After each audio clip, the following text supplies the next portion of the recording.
Saudara membahas soal komedi Panji bertajuk Mensrea yang berujung pada pelaporan polisi. Kita bahas bersama dengan anggota Komisi Kepolisian Nasional atau Kompolnas Mas Yusuf Warsim dan juga Ketua Umum Yayasan Lembaga Bantuan Hukum Indonesia atau YLBHI Mas Muhammad Isnur yang telah bergabung bersama kami di Kompas Petang. Selamat sore semuanya.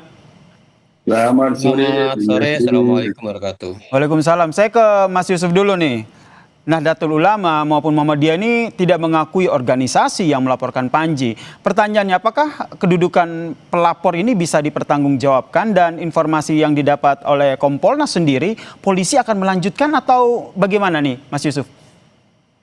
Baik, terima kasih Bu Yasir. Jadi posisi Kompolnas tentu memantau bagaimana respon dan sikap kepolisian yang itu sudah kita lihat di dalam rilis bahwa ini yang masih kami akan lakukan klarifikasi apakah LP-nya sudah memang benar-benar diterbitkan, kemudian ada surat tugas untuk melakukan penyelidikan dan kemudian ada rencana-rencana penyelidikan yang akan dilakukan.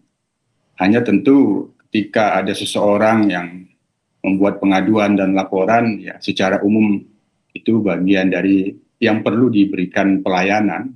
Hanya pendalaman dan analisis terhadap informasi pengaduan dan laporan, kemudian dilengkapi bukti-bukti pendukung yang menurut pelapor ataupun pengadu, tentu semuanya itu memang ya harus diberikan kepastian apakah ini bisa dilakukan penyelidikan. Kalaupun dilakukan penyelidikan, apakah akan berlanjut?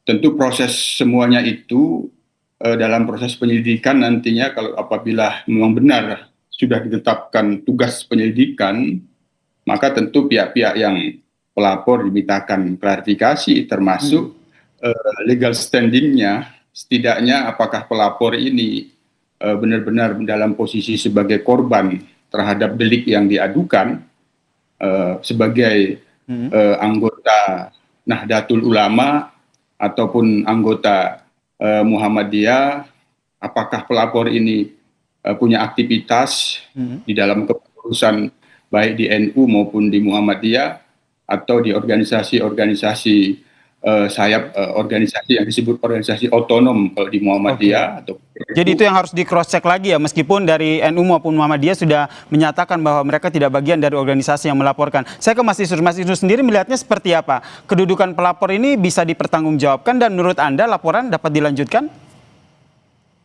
Iya, sebelum ke pelapor, Mas, apa yang dilakukan Panji itu bukan tindak pidana. Itu bagian dari berkesenian, berkebudayaan, kritik sosial, bagian dari jaminan yang dijamin oleh konstitusi, di mana orang bisa berpartisipasi secara terbuka. Jadi tidak ada tindak pidana di sana. Apalagi misalnya tadi disebutkan ada pelaporan penghasutan. Penghasutan apa? Apakah sudah baca itu polisi pasal KUHP yang baru? Penghasutan itu hanya ada dua ayat di KUHP baru. Penghasutan terhadap melawan kekuasaan dengan kekerasan gitu, atau apa kebencian apa, karena pasalnya udah nggak ada, apalagi penistaan agama udah nggak ada pasalnya di KUHP gitu. Itu pertama. Jadi seharusnya polisi tidak meneruskan sama sekali. Ini sudah terang benderang bukan tindak pidana, apalagi memanggil terlapor buat apa?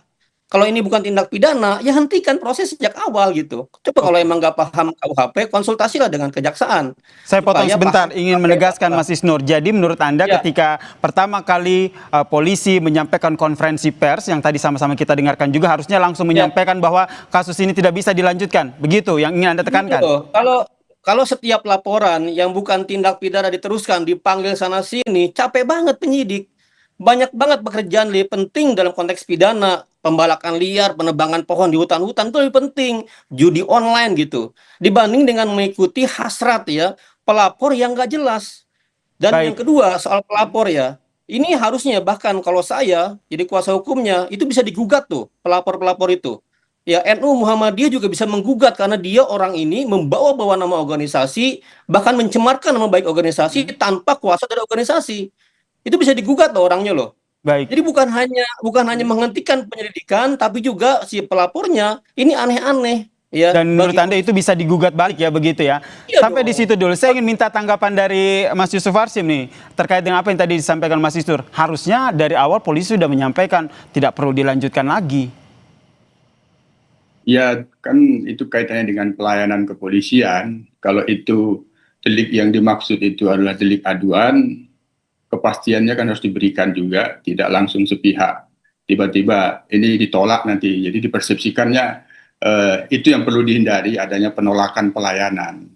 Prosesnya kita dorong bahwa semua apa yang disampaikan oleh pihak pelapor itu ya diklarifikasi, termasuk apakah pelapor itu punya kedudukan hukum tidak, mengatasnamakan sebagai korban Muhammadiyah. Dan dari pihak Muhammadiyah, sejauh yang NU dan Muhammadiyah memberikan pernyataan di publik itu malah mengundang klarifikasi. Itu artinya mengundang klarifikasi untuk dimintakan klarifikasinya secara resmi, sehingga secara formil Muhammadiyah ataupun NU memberikan seseorang yang dikuasakan bahwa itu dijelaskan di depan kepolisian, di depan penyidik bahwa itu tidak bisa mengatasnamakan apapun yang disebut aliansi atau apapun dengan menyebut terminologi Muhammadiyah ataupun NU. Nah, proses ini kan semuanya itu bagian dari proses pelayanan. Hanya yang tidak boleh itu tiba-tiba naik ke penyidikan bahwa sudah ada unsur tidak pidananya. Kalau memang ini sebagai delik aduan, tentu apa yang dilakukan kepolisian sekali lagi itu bagian dari bagaimana kepolisian memberikan pelayanan kepada pelapor, sehingga kepastiannya juga harus diberikan. Jangan sampai dipersepsikan ini ada semacam penolakan. Itu juga tidak baik. Dikhawatirkan itu ya, sehingga prosedur ini masih terus dilanjutkan. Mas Isnur. Ya gini loh, polisi itu harus paham. Sekarang situasi tentang kebebasan berekspresi itu di mana-mana tuh sedang dikritisi, terutama oleh penanganan polisi. Kan harusnya belajar dong bagaimana misalnya memproses Haris Azhar dan Fathia, memproses Daniel Tangkilisan, memproses banyak sekali aktivis atau kemudian orang-orang yang berekspresi. Ujung-ujungnya kan ini bukan tindak pidana. Harusnya kan belajar dari semua. Dan polisi sedang disorot sekarang, sedang didorong untuk reformasi kepolisian. Kenapa? Salah satunya adalah polisi sangat mudah mempidanakan orang-orang berekspresi. Itu yang Anda Nah, kalau polisi khawatirkan atau meneruskan, Mas Isnur, pertanyaan saya apa yang Anda khawatirkan ketika tadi Mas Yusuf Warsim bilang bahwa sebenarnya memproses dari kasus ini sebenarnya bagian dari merespon pelayanan, takut ada perspektif atau persepsi yang timbul begitu. Apa yang menjadi kekhawatiran Anda kalau ini masih diproses? Ya proses terima saja laporannya, kemudian langsung dibaca. Kalau saya sekali diskusi ini langsung tutup perkara penyelidikan. Nggak perlu dipanggil panjinya, ngapain dipanggil panjinya? Ini udah selesai, pelaporannya nggak jelas, pidananya nggak ada, apa yang disampaikan adalah sebuah kebenaran, sebuah fakta. Itu sudah terang benderang, jadi harusnya penyelidik dan yang terima laporan itu sudah paham ini adalah movement yang bagian dari membungkam ekspresi. Jadi ketika diteruskan ini memperpanjang, ada justru kami mencurigai ini disebut dengan negligence investigation gitu. Tapi kalau secara aturan hukum itu nggak perlu sah-sah saja atau seperti apa? Biar kita mengacunya pada aturan hukum. Sebenarnya prosedur dari yang dilakukan polisi itu sudah sesuai dengan tahapan atau tidak begitu? Ya gini, ini kan polisi masih penyelidikan. Artinya dia belum menemukan atau belum menentukan ada tindak pidana. Tapi ini cukup mudah menghentikan penyelidikan. Tidak perlu dipanggil panjinya. Gitu loh. Jadi cukup aja dianalisis kasusnya, dilihat acaranya masih terbuka di Netflix itu, kemudian dianalisis, diskusi dengan jaksa, langsung hentikan penyelidikan. Jangan diperpanjang, ngapain dipanggil panjinya gitu. Apalagi pelapornya nggak jelas gitu. Itu kan sudah cukup terang benderang gitu. Sudah cukup terang benderang. Baik, Mas Yusuf, bisakah hal tersebut? Akhirnya baik. Ya, maaf saya potong nih. Mas Yusuf, saya ingin ke Mas Yusuf, langsung saya konfirmasi ke Mas Yusuf Warsim sebagai Kompolnas. Bisakah hal tersebut yang tadi dijelaskan oleh Mas Isnur itu dilakukan ataupun diambil keputusannya oleh polisi? Iya, seseorang membuat pengaduan dan laporan itu kan satu sisi menjadi hak dan satu sisi lain itu kewajibannya. Itu. Jadi tentu kepolisian dalam hal ini kita memahami, menghormati itu dan memberikan pelayanan. Apabila nanti memang laporan ini, pengaduan ini tidak layak, ya itu prosedur-prosedurnya memang sudah terpenuhi. Misal, apakah pelapor ini punya kedudukan hukum tidak mengatasnamakan, punya hak sebagai korban, sebagai eksponen Muhammadiyah. Yang tentu kan tinggal dibuktikan saja, apakah pelapor ini punya keanggotaan Muhammadiyah atau NU, punya aktivitas selama ini sebelum membuat laporan sebagai warga NU ataupun warga Muhammadiyah. Ketika mereka menganggap dirinya punya hak, tentu kan punya hak membuat laporan dan pengaduan. Hanya persoalannya apakah pengaduan dan laporan itu ada unsurnya atau tidak, saya kira proses ini tetap harus dihormati. Nah, sementara dari pihak Muhammadiyah dan NU di publik itu memberikan klarifikasi, ya perlu juga memberikan klarifikasi secara resmi juga bahwa atas nama pimpinan pusat atau atas nama pimpinan besar Muhammadiyah, siapapun yang mengatasnamakan itu hanya orang per orang atau individu-individu. Itu juga penting untuk jadi pegangan kepolisian. Balik lagi dengan pertanyaan saya tadi, Mas Yusuf. Jadi menurut Anda, polisi punya opsi nggak sih kalau seandainya seperti yang tadi disampaikan oleh Mas Isnur, langsung menyampaikan bahwa kasus ini tidak bisa dilanjutkan? Jangan dijawab dulu, kita perbincangkan usai jeda. Tetaplah bersama kami di Kompas Petang.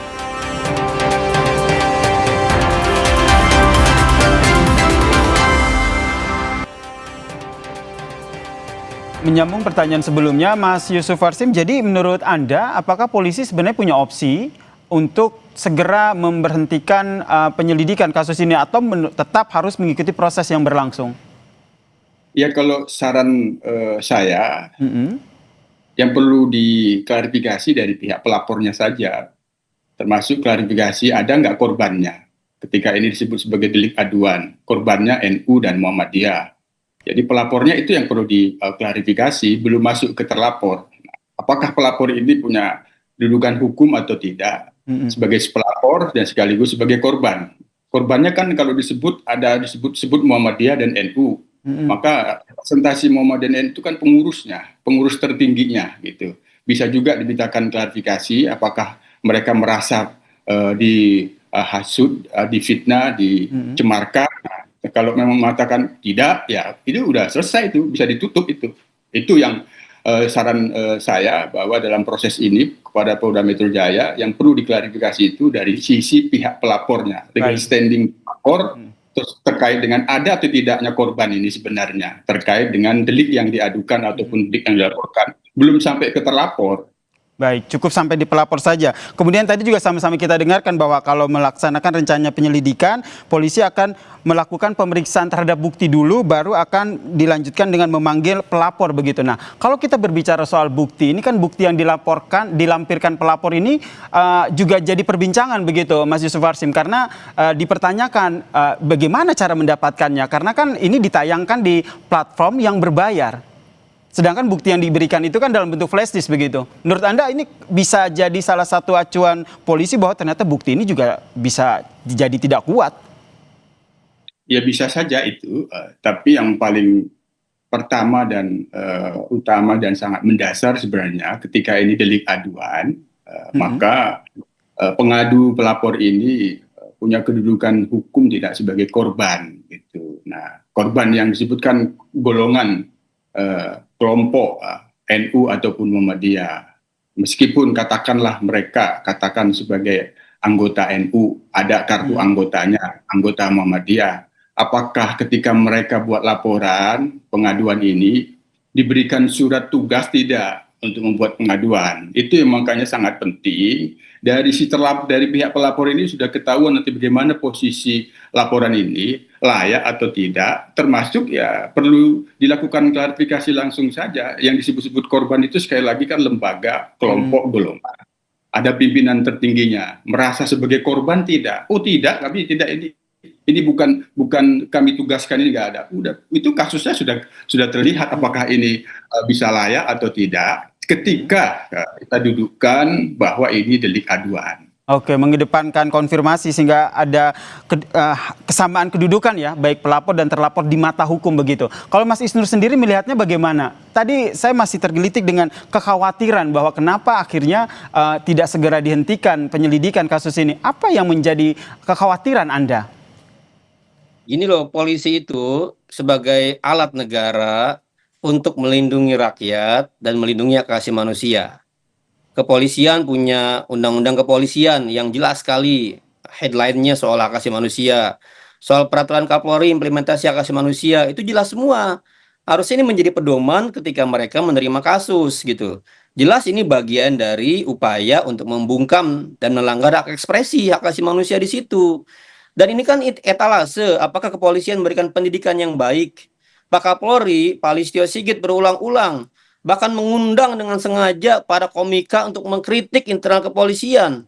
Itu kan komika atau apa stand up comedy itu kan sudah menjadi standar yang dilakukan oleh kepolisian berulang-ulang mengundang para stand up comedy. Nah, sekarang tiba-tiba ada orang stand up comedy, orang komika, kritik terbuka ya, dilaporkan dan diproses. Artinya ini bertentangan dengan semangat, dengan edukasi publik, dengan presisi jargon yang disampaikan oleh Pak Kapolri.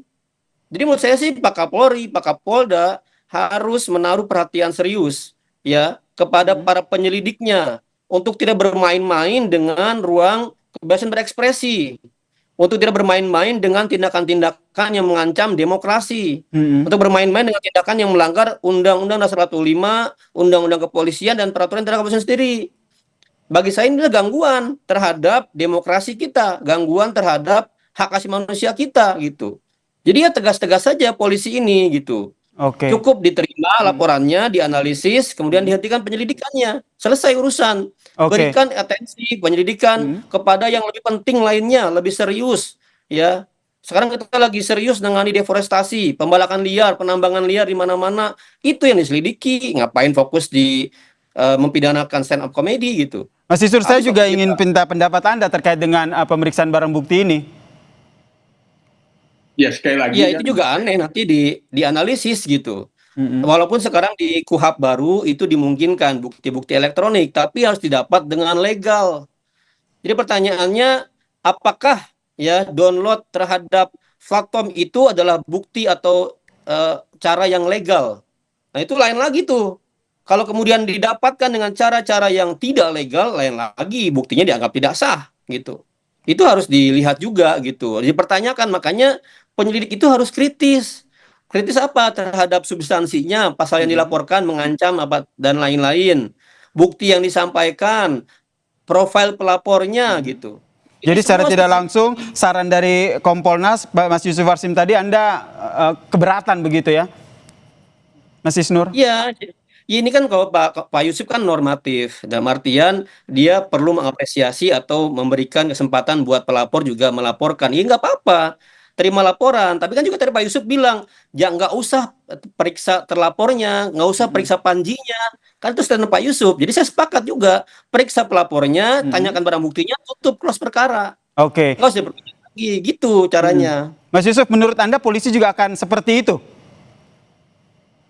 ya sekali lagi ketika ini adalah delik aduan, kan korban itu harus ada gitu. Bahwa apakah pelapor ini punya kedudukan hukum sebagai korban yang merasa sebagai kelompok dan golongannya yang itu dicemarkan, difitnah atau tidak gitu dengan terminologi sebagai kelompok golongan NU atau kelompok golongan Muhammadiyah. Dari pendalaman dan klarifikasi pelapor ini sangat penting sehingga ketika memang mereka tidak bisa dijadikan korban dan bahkan bila perlu ya perlu diklarifikasi secara resmi dari pihak yang benar-benar bisa dijadikan korban itu kan yang representatif itu kan pimpinan besar NU, pimpinan pusat Muhammadiyah yang menyatakan bahwa kami tidak merasa dicemarkan, itu yang membuat laporan pengaduan itu adalah pribadi-pribadi yang tidak bisa mengatasnamakan sebagai NU ataupun Muhammadiyah. Nah, ketika itu ada konfirmasi, ada klarifikasi di depan penyidik seperti itu, ya sudah tidak ada lagi kasusnya, artinya tidak memenuhi syarat untuk dilanjutkan. Oleh karena itu saya tegaskan sekali lagi, saran kita kepada penyelidik lebih bagus memastikan klarifikasinya pada pihak pelapor dulu. Untuk memastikan apakah sebagai korban benar atau tidak gitu. Menurut Jadi, Anda apa yang dilakukan oleh polisi yang seperti Anda sarankan tadi sebagai Kompolnas akan juga mengantisipasi kekhawatiran yang disampaikan oleh Mas Isnur tadi bahwa ini bisa jadi upaya untuk membungkam kritik. Jangan sampai citra polisi juga jadi jelek gara-gara dinilai tidak bagus begitu dalam mengusut kasus ini. bisa ketika dianggap terlalu memaksakan adanya perkara ini yang pendalaman di tingkat penyelidik untuk memastikan apakah yang disampaikan, dilaporkan materinya ini benar-benar ada terlihat unsur bukti permulaannya, ya, unsur bukti permulaan yang sebagaimana yang dituduhkan atau tidak gitu. Kalau katakanlah begini, dari pelapor saya ditugaskan untuk membuat laporan. Nah, itu sudah satu bukti bahwa dia bisa dikatakan sebagai korban. Sekali lagi itu yang perlu kita pantau, yang kita dalami. Posisi yang dilakukan oleh Polda Metro Jaya ini ketika menyebut penyelidikan, ya di pihak pelapornya dulu dipastikan sebagai korban benar atau tidak. Jangan-jangan bukan. Nah, itu. Baik, kita nantikan seperti apa langkah selanjutnya dari polisi dalam mengusut kasus ini. Terima kasih Mas Yusuf Warsim, anggota Kompolnas, dan juga Ketua Umum YLBHI, Mas Muhammad Isnur, telah bergabung bersama kami di Kompas Petang dan memberikan perspektifnya. Salam sehat semuanya.